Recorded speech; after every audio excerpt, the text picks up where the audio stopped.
नमस्कार दोस्तों, मैं सुधीर और आप मेरे साथ देख रहे हैं जी सुधीर ट्यूटोरियल। आज हम कक्षा 12 चैप्टर नंबर 4 पढ़ने वाले हैं, जिसका नाम है आदर्श बदला, जिसके लेखक सुदर्शन सिंह जी हैं। हम उनके परिचय के बारे में जानेंगे। लेखक का नाम सुदर्शन, मूल नाम बद्रीनाथ, जिनका जन्म 29 मई 1895 सियालकोट में हुआ था। उनका निधन 9 मार्च 1967 को हुआ। उनकी प्रमुख कृतियाँ पुष्पलता, सुदर्शन सुधा, तीर्थयात्रा, पनघट जो कि कहानी संग्रह है, सिकंदर, भाग्यचक्र जो कि नाटक है, भागवती उपन्यास, ऑनररी मजिस्ट्रेट रहस्य। उनकी विशेषताएं: आपने प्रेमचंद की लेखन परंपरा को आगे बढ़ाया है। आपको एग्जाम में ये क्वेश्चन आ सकता है कि सुदर्शन जी ने किस लेखक की परंपरा को आगे बढ़ाया है, तो उसका उत्तर है सुदर्शन जी ने प्रेमचंद की लेखन परंपरा को आगे बढ़ाया है। आपकी रचनाएं आदर्शोन्मुख यथार्थवाद को रेखांकित करती हैं। साहित्य को लेकर आपका दृष्टिकोण सुधारवादी रहा है। आपने हिंदी फिल्मों की पटकथाएं और गीत भी लिखे हैं। आपकी प्रथम कहानी हार की जीत हिंदी साहित्य में विशिष्ट स्थान रखती है। सुदर्शन जी की विद्या: कहानी भारतीय साहित्य की प्राचीन विद्या है। आपकी कहानियों की भाषा सरल, पत्रानुकूल तथा प्रभावोद्दत है। मुहावरों का सटीक प्रयोग प्रवाहमान शैली कहानी की प्रभावोद्दतता में वृद्धि करती है।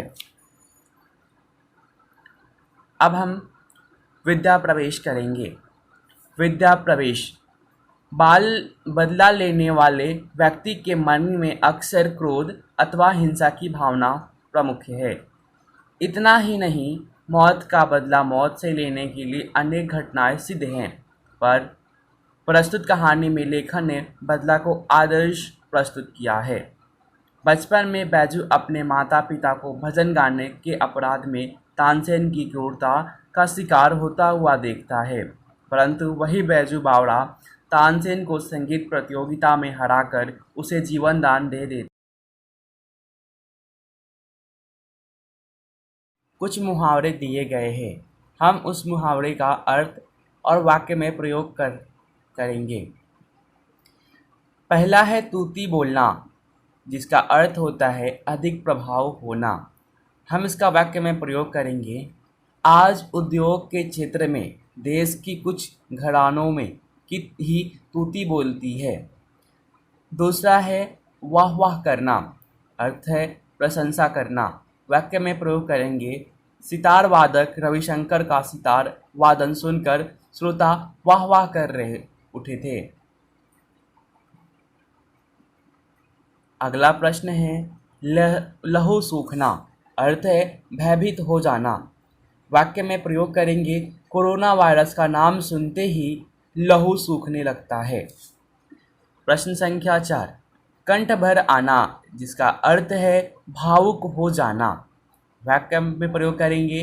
बेटी की विदाई के समय पिता का कंठ भर आया। बेटे की विदाई के समय पिता का कंठ भर आया। पांचवा है विलख विलख कर रोना, अर्थ है विलाप करना, जोर जोर से रोना। वाक्य में प्रयोग करेंगे। दुर्घटना में घायल पिता के मृत्यु का समाचार सुनकर बेटा विलख विलख कर रोने लगा। छठा प्रश्न है समा बंधना, अर्थ है रंग जमाना, वातावरण निर्माण करना या होना। वाक्य है मदारी ने बंदरों से ऐसा नृत्य करवाया कि समा बंध गया।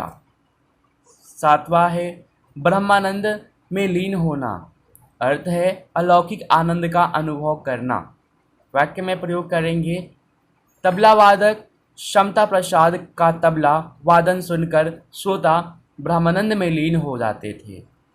आठवां है जान बख्शना, अर्थ है जीवन दान देना। वाक्य में प्रयोग करेंगे। डाकुओं ने सेठ की संपत्ति लूट ली पर उनकी जान बख्श दी। उनकी जान छोड़ दी। 9वां प्रश्न है संसार उजड़ जाना, अर्थ है सब कुछ व्यर्थ हो जाना। वाक्य प्रयोग करेंगे पति के असामयिक निधन से बेचारी राधा का संसार उजड़ गया। 10वां है खरीद लेना, अर्थ है गुलाम बना लेना। वाक्य में प्रयोग करेंगे गाँवों में पहले कुछ लोग मजदूर को थोड़ा बहुत कर्ज देकर जैसे उन्हें खरीद ही लेते थे। अगला मुहावरा रक्त का घूंट पी कर रह जाना, अर्थ है अपना क्रोध या दुख प्रकट ना होने देना। वाक्य में प्रयोग करेंगे मुनीम जी ने बार बार चपरासी को बुरा भला कहा पर वह रक्त का घूंट पीकर रह गया। 12वां मुहावरा है पसीना पसीना होना, अर्थ है बहुत अधिक परेशान होना। अर्थ में प्रयोग करेंगे बहुत अधिक परेशान होना, अर्थ में है वाक्य में प्रयोग करेंगे जंगल में जाते हुए किसान ने हिरन पर झपट्टा मारते हुए चीते को देखा तो वह पसीना पसीना हो गया। ये हमारे क्या थे अर्थ में प्रयोग, मुहावरे के अर्थ में प्रयोग थे। आगे के प्रश्न देखेंगे जो कि आकलन, जो कि है कृतिपूर्ण कीजिए। साधुओं की स्वाभाविक विशेषता, साधुओं की स्वाभाविक विशेषता क्या थी? साधुओं की स्वाभाविक विशेषता थी एक स्थान से दूसरे स्थान पर जाते रहना और भजन तथा भक्ति गीत गाते बजाते रहना। आगरा शहर का प्रभातकालीन वातावरण कैसा था? आगरा शहर का प्रभातकालीन वातावरण फूल झूम रहे थे, पक्षी मीठे गीत गा रहे थे, पेड़ों की शाखाएं खेलती थीं, पत्ते तालियां बजाते थे।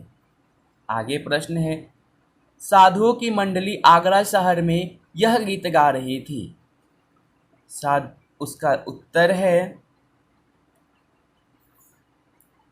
सुमर सुमर भगवान को मूर्ख मत खाली छोड़ इस मन को। अब आता है शब्द संपदा। शब्द संपदा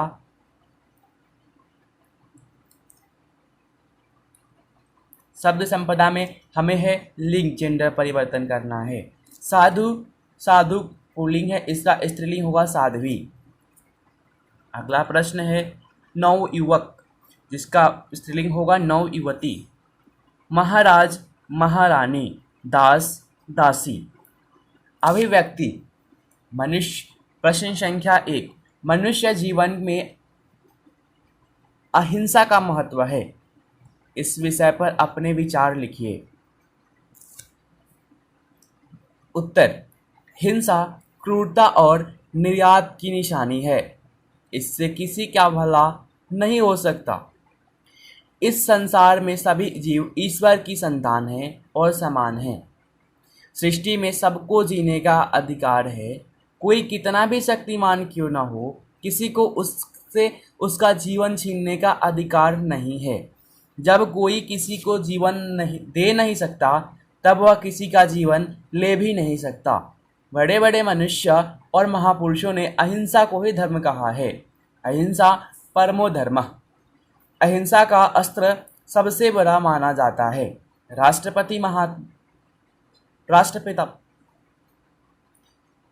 राष्ट्रपिता महात्मा गांधी ने अहिंसा के बल पर शक्तिशाली अंग्रेज सरकार को झुका दिया था और अंग्रेज सरकार देश को आज़ाद करने पर विवश हो गई थी। जीवन का मूल मंत्र जियो और जीने दो है। किसी के प्रति ईर्ष्या की भावना रखना या किसी का नुकसान करना भी एक प्रकार की हिंसा है। इससे हमें बचना चाहिए। अगला प्रश्न है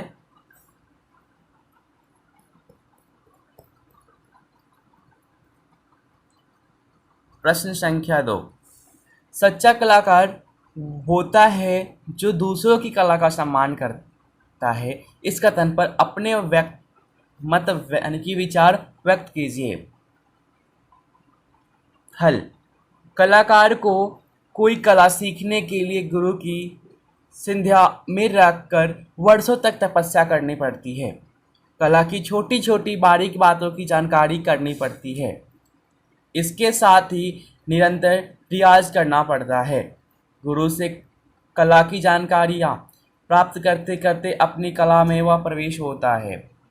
सच्चा कलाकार किसी कला को सीखने की प्रक्रिया में होने वाली कठिनाइयों से परिचित होता है, इसलिए उसके दिल में अन्य कलाकारों के लिए सदा सम्मान की भावना होती है। वह बड़े छोटे कलाकारों को समान समझता है और उसकी कला का सम्मान करता है। अच्छे कलाकार का यही धर्म है। इसे कला को प्रोत्साहन मिलता है और वह फूलती फलती है। अब हम पाठ पर आधारित लघु उत्तरीय प्रश्न देखने वाले हैं। प्रश्न संख्या 1, आदर्श बदला कहानी के शीर्षक की सार्थकता स्पष्ट कीजिए। अपने पिता को मृत्युदंड दिए जाने पर बैजू विक्षिप्त हो गया था। वह और अपनी कुटिया में विलाप कर रहा था। उस समय बाबा हरिदास ने उसकी कुटिया में आकर उसे ढांढस बढ़ाया था। तब बालक बैजू ने बाबा को बताया था कि उसे अब बदले की भूख है, वे उसकी इस भूख को मिटा दे। बाबा हरिदास ने उसे वचन दिया था कि वे उसे ऐसा हथियार देंगे जिससे वह अपने पिता की मौत का बदला ले सकेगा। बाबा हरिदास ने 12 वर्षों तक बैजू को संगीत की हर प्रकार की बारीकियां सिखाकर उसे पूर्ण गंधर्व किस्से के रूप में तैयार कर दिया, मगर इसके साथ ही उन्होंने उससे यह वचन भी ले लिया कि वह इस राग विद्या से किसी को हानि न पहुंचाएगा। इसके बाद वह दिन भी आया जब बैजू आगरा की सड़कों पर गाता हुआ निकला और उसके पीछे उसकी कला के प्रशंसकों की अपार भीड़ थी। आगरा में गाने सुन के नियम के अनुसार उसे बादशाह के समक्ष पेश किया गया और शर्त के अनुसार तानसेन से उसकी संगीत प्रतियोगिता हुई, जिसमें उसे तानसेन को बुरी तरह से परास्त हरा दिया। तानसेन बैजू बावड़ा के पैरों पर गिरकर अपनी जान की भीख मांगने लगा। इस मौके पर बैजू बावड़ा उसे अपने पिता की मौत का बदला लेकर उसे प्राणदंड दिलवा सकता था, पर उसने ऐसा नहीं किया। बैजू ने तानसेन की जान बख्श दी। उसने उसे केवल इस निष्ठुर नियम को उड़वा देने के लिए कहा, मतलब हटा देने के लिए कहा, जिसके अनुसार किसी को आगरे की सीमाओं में गाने और तानसेन की जोड़ का न होने पर मरवा दिया जाता था। इस तरह बैजू बावड़ा ने तानसेन का गर्व नष्ट कर उसे मुंह की खिलाकर उससे अनोखा बदला लेकर उसे श्रीहीन कर दिया था। यह अपनी तरह का आदर्श बदला था। शमसूची कहानी इस बदले में के आसपास घूमती है, इसलिए आदर्श बदला शीर्षक कहानी इसके लिए उपयुक्त है। पाठ पर आधारित अति लघु प्रश्न 2, बैजू बावड़ा संगीत का सच्चा पुजारी है, इस विचार को स्पष्ट कीजिए। सच्चा कलाकार उसे कहते हैं जिससे अपनी कला से सच्चा लगाव हो। वह अपने गुरु की कही बातों पर अमल करे और तथा गुरु से विवाद न करे। इसके अलावा उसे अपनी कला पर अहंकार न हो। बैजू बावड़ा ने 12 वर्ष तक बाबा हरिदास से संगीत सीखने की कठिन तपस्या की थी। वह उनका एक आज्ञाकारी शिष्य था। उसकी संगीत शिक्षा पूरी हो जाने के बाद बाबा हरिदास ने जब उसे यह प्रतिज्ञा करवाई थी कि वह इस राग विद्या से किसी को हानि न पहुंचाएगा, तो भी उसने रक्त का घूंट पीकर इस गुरु आदेश को स्वीकार कर लिया, जबकि उसे मालूम था कि इससे उसके हाथ में आई हुई प्रतिहिंसा की छुरी कंद कर दी गई थी। फिर भी गुरु के सामने उसके मुंह से एक शब्द ना निकला। बैजू बावड़ा की संगीत कला की धाक दूर दूर तक फैल गई थी। उसके संगीत में जादू का असर था। बैजू बावड़ा संगीत ज्ञान पर तानसेन की तरह कोई अधिकार नहीं था, बल्कि इसके विपरीत उसके हृदय में दया की भावना थी। गान युद्ध में तानसेन को पराजित करने पर भी वे अपने जीत और संगीत का प्रदर्शन नहीं करता, बल्कि वह तानसेन को जीवन दान देता है। वह उससे केवल यह मांग करता है कि वह इस नियम को खत्म करवा दे कि जो कोई आगरा की सीमा के अंदर गाए, वह अगर तानसेन की जोर का न हो तो मरवा दिया जाए।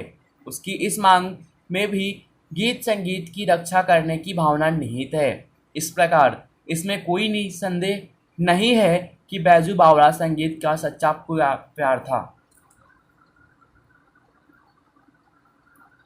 साहित्य संबंधी ज्ञान में हम देखेंगे सुदर्शन जी का मूल नाम। सुदर्शन जी का मूल नाम बद्रीनाथ है। सुदर्शन ने इस लेखक की परंपरा को आगे बढ़ाया है। तो हम देखेंगे सुदर्शन ने मुंशी प्रेमचंद के लेखन को परंपरा को आगे बढ़ाया है। आज इतना ही, मिलते हैं नेक्स्ट चैप्टर में, तब तक के लिए धन्यवाद। मेरे चैनल को लाइक, सब्सक्राइब एवं शेयर करना ना भूलें ताकि आने वाली वीडियो की लेटेस्ट अपडेट आपको मिलती रहे।